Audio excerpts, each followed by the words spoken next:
Assalamualaikum warahmatullahi wabarakatuh, saudara-saudaraku sebangsa setanah air yang kami cintai, yang kami banggakan, yang kami muliakan dimanapun Anda berada. Berikut ini kami sajikan cuplikan video bersama Gus Fakih atau KRT Fakih Wirahadiningrat. Pada saat ditanya tentang permasalahan yang terjadi, tentang munculnya surat dari Idaroh Aliyah atau Jatman Jamiah Thoriqoh Al-Mutabaroh An-Nahdiyah yang dikepalai, dikomandoi Rois Am Jatman Habib Lutfi bin Yahya. Ini betul-betul pembangkangan kepada PBNU, terus bikin organisasi di dalam organisasi. Ini PBNU harus tegas, PBNU harus bersikap tegas. Siapapun yang buhot, baik kepada organisasi ataupun kepada pemerintah, harus dibabat habis, disikat tanpa tersisa, tanpa terkecuali, sekalipun mengaku sebagai cucu Nabi. Dan Gus Fakih menjelaskan, jangan sampai warga NU digiring untuk mencintai orang Yaman.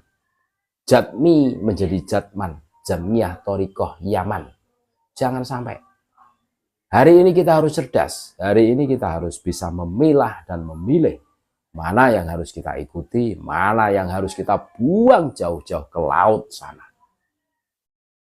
Selama ini kita dinina-bubukkan oleh jargon-jargon, narasi-narasi yang dibangun mereka, sehingga kita lupa tanggung jawab kewajiban kita untuk menjaga NU, menjaga NKRI dari para pembelok sejarah yang ngakunya sebagai cucu Nabi ini.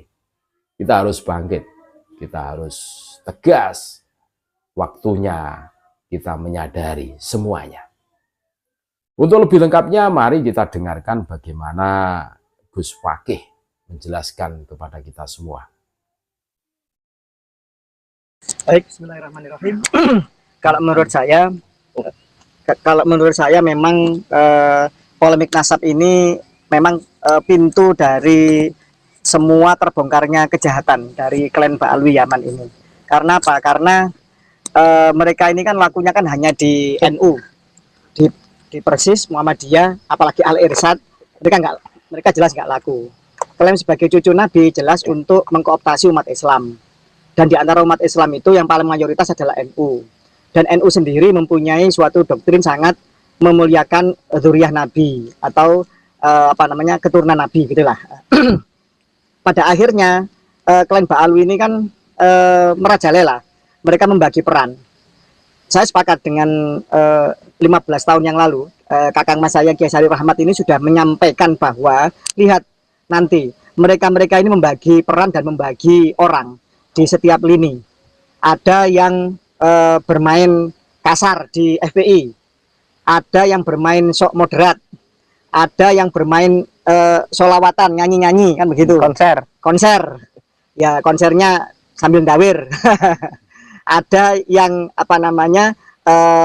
memepet kiai-kiai yang alim. Dan tentu saja yang paling berbahaya adalah yang berwajah moderat, yang menyusup ke Nahdlatul Ulama itu sendiri, apalagi kemudian berhasil membelokkan sejarah ahli Thoriqoh, Jatmi ke Jatman, Jamiah Ahli Thoriqoh Yaman, dan mengglorifikasi suatu Thoriqoh yang sama sekali sebenarnya baru muncul dan terputus, yaitu Thoriqoh Alawiyah. Bani Alawi bin Ubaidillah membuat Thoriqoh Alawiyah seolah-olah sebagai Thoriqoh yang mewakili keturunan Imam Ali. Padahal dari Alawi bin Ubaidillah yang hingga kini belum pernah mendapatkan keabsahan nasab dari nakobah manapun. Itu. Nah, ini si mereka-mereka yang penjahat yang mencoba untuk mengkooptasi umat Islam dan Nahdlatul Ulama ini, yang paling berbahaya adalah mereka yang berwajah moderat, yang menyusup ke dalam NU, terus mengacak-acak dari dalam. Bahkan juga mereka masuk ke lini-lini pemerintahan. Sampai kemudian seorang penjahat pemalsu makam, ratusan makam, termasuk dari Trah Mataram yang paling banyak dan masif dan terbongkar, itu sampai menjadi one team press loh. Ini kan fatal. Padahal presidennya itu adalah Trah Mataram, kan begitu. One team pressnya yang memalsukan sejarah bahkan makam-makam Mataram. Semua orang tahulah bahwa KRT Sumodiningrat itu siapa. Isbatnya kuat, catatan sejarahnya kuat, baik internal maupun eksternal. Seorang yang syahid gugur di peristiwa Sepehi menjadi bin Yahya, dan kemudian yang di Semarang Syekh Keramat Jati menjadi bin Yahya juga, yang seolah itu menjadi bagian dari KRT Sumodiningrat yang diputar balikkan dengan yang di jajaran Jogja itu. Jadi penjahatnya satu, ya sekarang si pimpinan Jatman ini yang sekarang membangkang terhadap perintah PBNU. Sebagai Banom wajib untuk patuh kepada induknya. Apabila tidak patuh, apa sih yang ditakutkan? Copot aja, pecat aja, buat aja apa namanya muktamar luar biasa. Atau kalau perlu bekukan organisasi itu, buat yang baru. Anggaplah mereka pembangkang, mereka mufarokoh dari NU, mufarokoh dan buhut, maka hukumnya wajib diberantas. Tidak ada kata lain. Di dalam ideologi kita Nahdlatul Ulama, Ahlussunnah wal Jamaah Nahdliyah kita itu sangat diharamkan buhut, baik buhut kepada negara atau kepada organisasi. Hukumnya kalau bukan kepada negara wajib diperangi, kalau kepada organisasi ya wajib dipecat. Apa yang ditakutkan? Kan begitu. Kalau kiai-kiai kita, elit-elit kita masih bermental inlander, masih bermental penakut, masih bermental rendah diri di hadapan itu Yahudi Yaman itu, mohon maaf karena kita bicara genetik ya.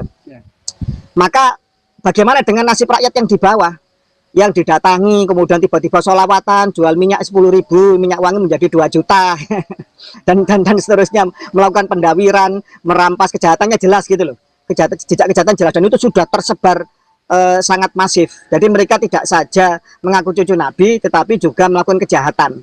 Bagi kita warga Nusantara terserahlah mau ngaku keturunan siapa, asal jangan mencoba-coba untuk melakukan kejahatan atas nama itu kepada warga pribumi Nusantara. Saya pikir itu yang harus dibutuhkan. Kesimpulannya adalah PBNU harus bersikap tegas, karena kalau ini masih dibiarkan, kanker itu nanti akan menggerogoti yang lain. Itu aja.